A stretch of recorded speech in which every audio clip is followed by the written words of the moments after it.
Let's examine a simple example of localization using query strings. In the program.cs file, add localization method to incorporate the localization service into the service container. I define the support cultures, which in this case are English, EN and Dutch NL. Next, I configure the localization options. Then, I add the use request localization middleware. You must create a resource file with a name similar to that of the controller or the view.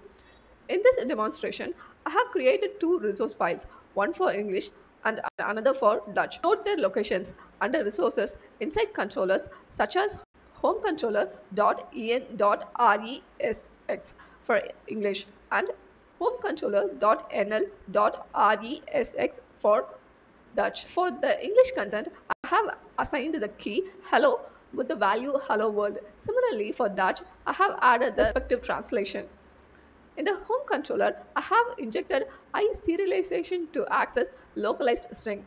In the index action method, I retrieve the localized string using localizer. Finally, in the view, I display the view data where the localized string is stored. Let's run and test the application. By default, it displays English content. When a culture is passed in the URL, it displays the corresponding content. Changing the culture will switch the content language accordingly. If you are interested in blog, please check the link provided in the description.